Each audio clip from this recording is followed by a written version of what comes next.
शुरुआत करते हैं हमारे show agenda full and final की, जिसमें हम आपको देश और दुनिया की हर वो खबर दिखाते हैं जो दिन भर का एजेंडा सेट करती है। जी और आज की नेशनल और इंटरनेशनल एजेंडा सेट करने वाली खबरें आपको बता दें। ऑपरेशन 9 की बात हम करेंगे, साथ ही पाकिस्तान प्रेम क्या है ये, शहादत पर आखिर सवाल क्यों, पुंछ अटैक का चीन कनेक्शन, जहरीले जायके से सावधान, ये है आज की वो बड़ी खबरें। और सबसे पहले एक अहम खबर से शुरुआत करने जा रहे हैं। इंटरनेशनल एजेंडा सेट करने वाली खबर है, रूस ने बढ़ाई सैन्य तैनाती, चासिव यार के पास 25,000 रूसी जवान तैनात किए गए हैं और यूक्रेन की सेना का बड़ा दावा है।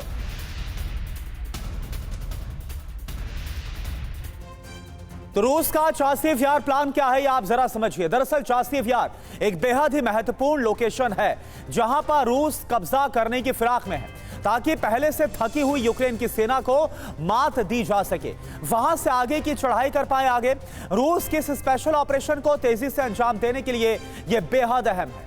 जी हाँ, और ये देखिए बहुत ही महत्वपूर्ण ये खबर है। पूरे प्लान को लेकर हम बात करेंगे। ऑपरेशन 9 है ये, रूस का चासिव यार प्लान। क्या है ये प्लान जिसके तहत रूस इस युद्ध में कामयाबी हासिल करेगा? देखिए यूएस का भी विध्वंसक ऐलान हो चुका है, महाविनाश का काउंटडाउन भी इसे कहा जा रहा है। वर्ल्ड एक्सक्लूसिव खबर है ये, और कहा जा रहा है कि युद्ध के हालातों के बीच रूस का ये जो प्लान है वो एक बहुत बड़ी चिंता की बात है नाटो मुल्कों के लिए। और चलिए अब आपको पूरा प्लान समझाते हैं। क्या है रूस का चासिव यार, जो कि एक अहम स्ट्रेटेजिक लोकेशन है, रूसी कब्जे वाले डोनेट्स्क के शहर बाखमुट के पश्चिम में है। अमेरिका इसे गढ़ कहता है, जहां से यूक्रेन के डिफेंसिव लोकेशंस पर हमला करना काफी ज्यादा आसान हो जाएगा रूस के लिए। चासिव यार के पास मौजूद है 30 मीटर चौड़ी नहर, जो सबसे बड़ी बाधा है। इसी नहर के उस पार 25,000 रूसी जवान तैनात हैं। 1.5 किलोमीटर का दायरा ऐसा है जहां 2 लोकेशन से रूसी सेना एंट्री कर सकती है, क्योंकि कैनाल पर 2 ही जगह पुल बने हुए हैं। 9 मई तक इस पुल को पार करके चासिव यार पर कब्जे का प्लान रूस ने बनाया है, ऐसा यूक्रेनी सेना का दावा। मनीष झा हमारे संवाददाता पूरी जानकारी के साथ जुड़े हुए हैं। मनीष, क्या रुख नजर आ रहा है रूस का, और ऐसे में यूक्रेन क्या कोई बड़ा पलटवार कर सकता है?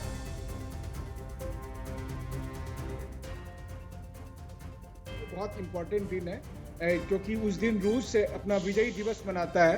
द्वितीय विश्व युद्ध में जर्मनी और जो दूसरे पक्ष के लोग थे उनके खिलाफ युद्ध के लिए।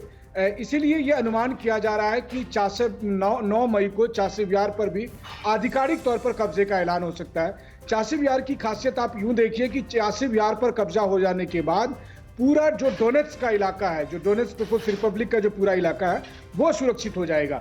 जब बाखमुट की लड़ाई हो रही थी उस वक्त चासिव यार एक तरह से स्टोरेज पॉइंट था, जहां से यूक्रेन की सेना जमा होती थी, वहां पर गोले बारूद होते थे।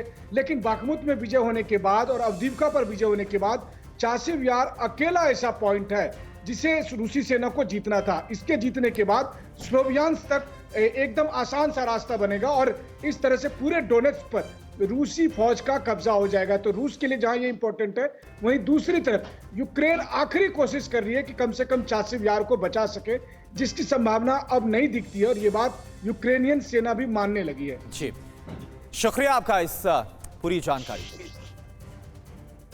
और साथ ही आपको यह भी बता दें कि रूस की तैयारी के बीच अमेरिका से भी एक बड़ी खबर है। ATACMS का उत्पादन तेज कर रहा है अमेरिका, ये जानकारी मिल रही है, और ATACMS पर अमेरिका की तरफ से बड़ा दावा भी किया गया है। रूस यूक्रेन जंग के बीच ATACMS की भूमिका बेहद अहम मानी जा रही है।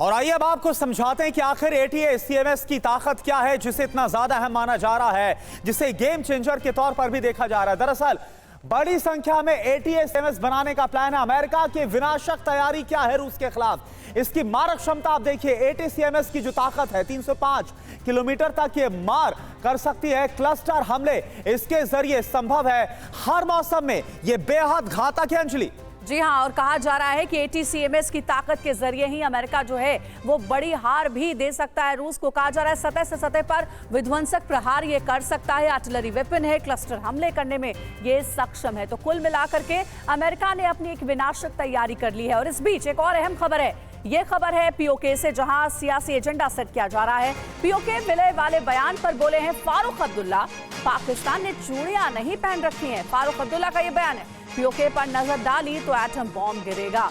राजनाथ सिंह के पीओके वाले बयान पर ये जवाब आया है। इधर पीओके पर रक्षा मंत्री राजनाथ सिंह ने जो कहा वो पीओके की हकीकत है। वहां के लोग, वहां की आवाम क्या चाहती है, फारूक अब्दुल्ला ने उसका जिक्र तक नहीं किया। वहां से किस तरह से दमन की तस्वीरें लगातार सामने आती हैं वक्त वक्त पर, उस पर भी कुछ नहीं कहा गया फारूक अब्दुल्ला की तरफ से। लेकिन रक्षा मंत्री के बयान पर सियासी मौका दिखा तो पाकिस्तान प्रेम जाग उठा। तो फारूक और उमर अब्दुल्ला ने पीओके पर क्या कहा है, यह आपको सुनवा देते हैं। डिफेंस मिनिस्टर कह रहे हैं तो करें, हम कौन से रोकने वाले हैं? हमें तो पहुंचेंगे नहीं। ये भी याद रखे वो भी चूड़ियां पहने हुए नहीं हैं, याद रखिएगा। उनके पास भी एटम बम है, ये याद रखिएगा। और अफसोस यह है कि वो एटम बम हमारे ऊपर ही गिरेगा। रोका किसने उनको? किसने रोका? आपने कहीं पे किसी से ये कहते हुए सुना कि मत लाएं? नहीं है जनाब, हम कौन है रोकने वाले? लेकिन जो हिस्सा उनके पास पहले है उसको तो ठीक करें। यहाँ के हालात सबको मालूम है, यहाँ संभलता नहीं। जो अभी आपके पास है नहीं उसको लेने चले। और अब जान लीजिए कि रक्षा मंत्री राजनाथ सिंह ने क्या कहा था और क्यों कहा था। राजनाथ सिंह ने कहा कि बयान की वजह क्या है वो बता दे। पीओके लेने के लिए बल, पीओके में पाकिस्तान के प्रयोग नहीं करना होगा, ये राजनाथ सिंह ने कहा। और इस बयान की वजह क्या है? पीओके में पाकिस्तान के खिलाफ बेहद गुस्सा है। बिल्कुल, पीओके के लोग ही कहेंगे। पीओके के लोगों पर पाकिस्तान बिल्कुल भारत में विलय चाहते हैं, पीओके के लोग ये खुद कहेंगे। और लगातार वहां पर जो जुल्म सितम बढ़ता हुआ नजर आ रहा है, दमन किया जा रहा है लोगों का, इस बात का भी जिक्र किया जा रहा है। पीओके के लोगों की भारत, पीओके में नरसंहार, मानवाधिकार में विलय की मांगे लगातार सामने आ रही कि भारत में पीओके का जल्द से जल्द विलय किया जाए। लगातार वहां पर जो उत्पीड़न हो रहा है, अनदेखी हो रही है आम लोगों की, उसका जो जिक्र है वो ना सिर्फ पाकिस्तान में किया जाता है, वहां की संसद में किया जाता है, बल्कि वहां के लोग खुद ये बोलते हैं कि वो भारत के साथ जाना चाहते हैं। जी हां, और इस बयान के बीच फारूक अब्दुल्ला ने जो बयान दिया उस पर सीएम योगी ने किया है पलटवार। गठबंधन नेताओं के ऐसे बयान आम बात हैं और पीओके वाले बयान पर बोले हैं सीएम योगी, गठबंधन नेताओं से और क्या उम्मीद रहेगी? इंडी गठबंधन ये बनने के बाद से ही विवाद में है और इसलिए उनके नेताओं के विवादास्पद बयान ये कोई नई बात नहीं है। और पुंछ में शहादत पर सियासत के एजेंडे वाली खबर। पुंछ में जवान की शहादत पर सियासत देखिए तेज हो गई। कांग्रेस ने कहा चुनावी फायदे के लिए हमला किया गया, बीजेपी ने कांग्रेस को करारा जवाब दिया। ऐसे बयान कांग्रेस की ओछी राजनीति है, ये बीजेपी की तरफ से पलटवार किया गया। ये स्टंटबाजी हो रही है, हमले नहीं हो रहे। पिछली बार भी जब इलेक्शन आते हैं तो ऐसे स्टंट खेले जाते हैं और बीजेपी को जिताने का संविधान तैयार किया जाता है। ये दुर्भाग्यपूर्ण है कि कांग्रेस इतनी अच्छी राजनीति करती है। राष्ट्रीय सुरक्षा को लेकर भी कांग्रेस गंभीर नहीं है और अब हमारी सेना को कमजोर करने के लिए कहते हैं परमाणु हथियारों को नष्ट कर देना चाहिए और अब उसके बाद एक और घटिया बयान दे दिया।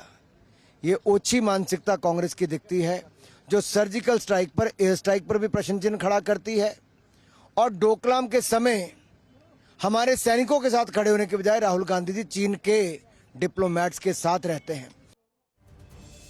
और अगली बड़ी खबर का रुख करते हैं। कसाब पर विजय वडेट्टीवार के बयान पर बवाल मचा हुआ है। बीजेपी का वडेट्टीवार के खिलाफ प्रदर्शन, चुनाव आयोग से वडेट्टीवार की शिकायत करेंगे। वडेट्टीवार ने कहा करकरे को कसाब ने नहीं मारा।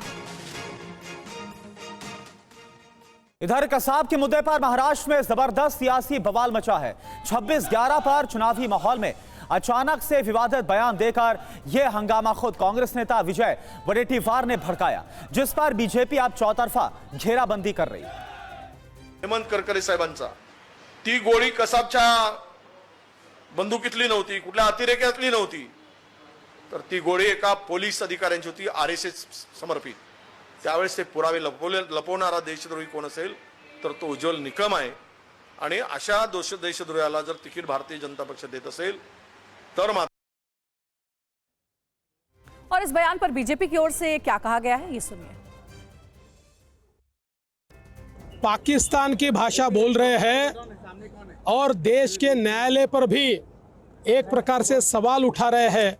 जब कोर्ट में हमने सबूत पेश किए, अजमल अमीर कसाब उसका खुद का इकबाली बयान और जो चश्मदीद गवाह थे जिसने देखा था कि कामा हॉस्पिटल के बाहर अजमल कसाब और उसका साथी अबू इस्माइल बाहर आने के बाद उन्होंने इंडिस्क्रिमिनेट फायरिंग की। और इस बीच पुंछ में आतंकवादी हमले पर बड़ा खुलासा हुआ है। पुंछ हमले में चीन का कनेक्शन सामने आया है। चीन में बनी स्टील की गोली का इस हमले में इस्तेमाल किया गया। जो खुलासा हो रहा है, अमेरिकी M4 राइफल AK-47 का भी इस्तेमाल किया गया। 6 लोगों को हिरासत में लेकर इस वक्त पूछताछ की जा रही है।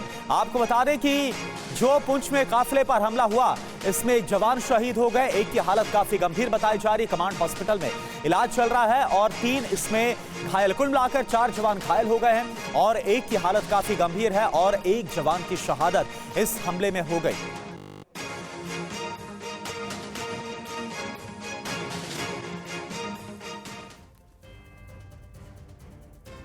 और अब आपको बताते हैं कि कैसे चीन का कनेक्शन डीकोड हुआ है। खुलासा क्या हुआ है, दरअसल पुंछ हमले में स्टील बुलेट का इस्तेमाल किया गया। स्टील की गोली थी और चीन में ही बनती है ऐसी गोली। चीन से पाकिस्तान भेजी जाती है। पाक सेना आतंकियों को सप्लाई करती है और बुलेट प्रूफ वाहन बंकर को उड़ा भी सकती है। पीतल की गोली की तुलना में सस्ती, पहले भी कई बार हमले में इस्तेमाल हो चुकी है। और अंकित हमारे सहयोगी ज्यादा जानकारी के साथ जुड़ गए। अंकित, इस बड़ी खबर पर क्या अभी तक जानकारी हासिल हो पाई है? देखिए, जो सूत्र है वो लगातार बता रहे हैं कि जिस तरीके से भारतीय वायुसेना के इस काफिले पर हमला किया गया, उसमें आतंकियों की तरफ से चाइनीज स्टील बुलेट्स का इस्तेमाल किया गया। ये साफ दिखाता है कि किस तरीके से पाकिस्तान और चीन की मिली भगत साजिश जो है वो अक्सर यहाँ पर देखने को मिली है। खासतौर पे हमने कई बार ये भी देखा है पिछली बार कि कई बार जब सुरक्षा बलों की तरफ से कई जगहों पे आमजन एमुनेशन रिकवर किए जाते हैं तो उसमें कई बार जो मार्किंग है वो मेड इन चाइना है, चाइना देखने को मिलती है। लेकिन अब क्योंकि जिस तरीके से लगातार सुरक्षा बलों की तरफ से महा ऑपरेशन चल रहा, आज तीसरा दिन है, उसी बीच में कल ADGP जम्मू उनकी तरफ से बड़ी बैठक जो है वो यहाँ पर की गई पुंछ जिले में और उसके साथ साथ कई लोगों को डिटेन किया गया है। जांच का दायरा लगातार बढ़ाया गया है और जो सर्च ऑपरेशन है वो भी लगातार बढ़ाया गया है। पुंछ हो, रजौरी हो और बिल्कुल पूरे इलाके कॉर्डन ऑफ किया गया। सर्च ऑपरेशन लगातार जो है वो आतंकवादियों के खिलाफ जारी है। लेकिन कैसे चाइना कनेक्शन का खुलासा हुआ है इस पुंछ आतंकी हमले में, ये हमने आपको बताया। अब आपको दिखाते हैं आपकी सेहत के साथ खिलवाड़ करने वालों की बेनकाब करने वाली खबर। कैसे कुछ लोग आपके खाने में कैंसर के मिलावटी वायरस को परोस रहे हैं। ये बड़ी खबर आप देखिए। दिल्ली में नकली मसाला बनाने वाले गिरोह का भंडाफोड़ हुआ है। दिल्ली में बनाया जा रहा था नकली मसाला। नकली मसाला बनाने वाले 3 लोग गिरफ्तार किए गए हैं। तस्वीरें आप देखिए। फैक्ट्रियों से कुल 15 टन मिलावटी मसाले बरामद हुए। बहुत ही लो स्टैंडर्ड का जो बचा हुए चावल के दाने हैं। दिल्ली पुलिस क्राइम ब्रांच को इन्फॉर्मेशन मिली कि नकली और मिलावटी मसाले पीस के बाजार में बेचे जा रहे हैं। तो करावल नगर दिल्ली में हमने 2 चक्कियों पे रेड करी और ये सभी मसाले ये खारी बावली और सदर बाजार के एरिया में बोरियों में भर भर के वहां के व्यापारियों को ये लोग देते थे। उसकी आगे हम गहन जांच कर रहे हैं। तो जो जहरीला जायका परोसा जा रहा था उस पर क्या सनसनीखेज खुलासा हुआ है, सीधा बिग वॉल का हम रुख करते हैं और आपको बता दें कि क्या बरामद हुआ है, किस तरह से रेड पड़ी है। तो बिग वॉल पर पूरी जानकारी इस वक्त आपके सामने हम आपको दिखा रहे हैं। दरअसल दिल्ली में नकली मसालों की फैक्ट्री पर रेड पड़ी है और यहां पर 15 टन मिलावटी मसाला बरामद किया गया। यहां पर आप तस्वीरें देखिए। ये तस्वीरें आपके सामने। 3 आरोपी अभी तक गिरफ्तार किए गए हैं। यह मिलावटी मसाला जो बरामद किया गया दिल्ली के करावल नगर की 2 फैक्ट्रियां हैं, यहां पर छापा मारा गया। 15 टन मिलावटी मसालों की सामग्री यहां से जब्त हुई है। और सिर्फ इतना ही नहीं बल्कि पुलिस ने 3 आरोपियों को भी गिरफ्तार किया है। छापेमारी में बताया जा रहा है कि 7105 किलो नकली मसाले मिले हैं। खारी बावली सदर बाजार में मसालों की सप्लाई होती थी। तो ये बहुत बड़ी खबर है जो कि सीधे सीधे आपकी सेहत से खिलवाड़ हो रहा था। ये जो जानकारी मिल रही है, सदर बाजार में नकली जहरीले मसाले मिले हैं। और कुछ दिन पहले भारत में बताया जा रहा है कि हांगकांग में भारत की 2 बड़े मसाला ब्रांड पर प्रतिबंध भी लगा दिया गया था। हांगकांग सरकार ने दावा किया कि इन मसालों में कीटनाशक पाया गया है। कैंसर पर रिसर्च करने वाली अंतर्राष्ट्रीय संस्था international agency for research on cancer ने इस कीटनाशक को कैंसर जनक पदार्थ की श्रेणी में रखा है। तो कुछ दिन पहले दिल्ली हाई कोर्ट में एक केस पर सुनवाई हुई थी। याचिकाकर्ता ने आरोप लगाया था कि पूरे देश में गाय भैंस का दूध बढ़ाने के लिए ऑक्सीटोसिन इंजेक्शन का अंधाधुंध इस्तेमाल किया जा रहा है। तो आप देखिए, दूध और मसाले सब में किस तरह से जहर घोला जा रहा है, ये जानकारी आपके सामने। तो मसालों से कैंसर और इसके अलावा दूध को लेकर क्या खुलासा है? दूध और मसाले सब में जहर है। दूध से नपुंसकता का खतरा कैसे बढ़ रहा है? कुछ दिन पहले दिल्ली में हाईकोर्ट में एक केस पर सुनवाई हुई थी। दावा यह था कि दुधारू जानवरों को दिया जा रहा है ऑक्सीटोसिन इंजेक्शन, जिससे जो दूध का उत्पादन है वो बढ़ाया जाए। ऑक्सीटोसिन जो इंजेक्शन है, इससे बच्चों को हाजमे की दिक्कतें काफी ज्यादा आती है। रिसर्च में, ये शोध में पता चला। जी हाँ, सिर्फ इतना ही नहीं बल्कि ऑक्सीटोसिन इंजेक्शन वाले दूध से बताया जा रहा है कि नपुंसकता भी संभव है। ये एक रिसर्च कहती है। तो ये बड़ी जानकारी मिल रही है। दूध बढ़ाने के लिए ये जो इंजेक्शन है उसका इस्तेमाल किया जाता है जानवरों के ऊपर, और कहा जा रहा है कि इसी वजह से ये सीधे तौर पर आपकी सेहत पर एक बहुत बड़ा हमला है, बहुत बड़ा खिलवाड़ है। और इसमें एक और बड़ी खबर सामने आ रही है। बिल्कुल, देखिए, इस बीच ये बेहद ही चिंता में डालने वाली खबर है, क्योंकि ग्रेटर नोएडा देश का सबसे प्रदूषित शहर बना है। रविवार को ग्रेटर नोएडा का एयर क्वालिटी इंडेक्स 346 दर्ज किया गया। पटना देश का दूसरा सबसे प्रदूषित शहर बना है। रविवार को पटना का AQI का लेवल 316 दर्ज किया गया। तो ये हालात आपको दिखा रहे हैं 2 शहरों के, जो कि सबसे ज्यादा प्रदूषित शहरों में सामने आए हैं। नंबर 1 पर है ग्रेटर नोएडा का नाम, तो दूसरा नाम है पटना का। और अब आपको बताते हैं कि ग्रेटर नोएडा, जो कल देश का सबसे प्रदूषित शहर रहा, वहां एयर क्वालिटी इंडेक्स कितना दर्ज किया गया। रविवार को ग्रेटर नोएडा का AQI 346 दर्ज किया गया, जो कि बहुत खराब श्रेणी में आता है। ग्रेटर नोएडा में निर्माण कार्य और फैक्ट्रियों की वजह से प्रदूषण इतना खराब स्तर पर पहुंच गया है। और अब देखिए बिहार की राजधानी पटना का हाल। पटना में कल एयर क्वालिटी इंडेक्स 316 दर्ज किया गया, जो कि बहुत ही खराब श्रेणी में आता है। पटना के अलावा बिहार के 4 और शहरों में प्रदूषण का स्तर चिंताजनक देखा गया है, जिसमें सिवान में कल एयर क्वालिटी इंडेक्स 282 रहा, मुजफ्फरपुर में 233, हाजीपुर में 232 और बेतिया में AQI 221 पर रहा। अब देखिए कि बिहार की राजधानी पटना में प्रदूषण स्तर बढ़ने की वजह आखिर क्या है, और बिहार राज्य प्रदूषण नियंत्रण बोर्ड ने क्या कहा है। प्रदूषण बढ़ने की वजह बताई जा रही है कि निर्माण कार्य में प्रदूषण नियंत्रण के उपायों का पालन नहीं हो रहा है। हाल के दिनों में पटना में आग लगने की घटनाएं सामने आ रही हैं। हवा की गति धीमी रहने से आबोहवा में भी पॉल्यूशन, धूल देखने को मिल रहा है। तो ये वो वजह है जिसकी वजह से पटना दूसरा सबसे प्रदूषित शहर बन गया है। और चलिए अब बात करते हैं उस खबर की जो हर मुंबईकर को सावधान करने वाली है। मुंबई की लाइफलाइन कही जाने वाली मुंबई लोकल में हत्या का खौफनाक वीडियो सामने आया। बेल्ट और चाकू से ट्रेन में बुजुर्ग की हत्या कर दी गई। पुलिस ने 2 आरोपियों को गिरफ्तार किया है और बताया जा रहा है कि सीट पर बैठने को लेकर मामूली सी कहासुनी हुई और उसके बाद इस खौफनाक वारदात को अंजाम दिया गया, जहां पर एक बुजुर्ग की बेल्ट से पहले उसे पीटा गया और उसके बाद चाकू मारकर उसकी हत्या कर दी गई।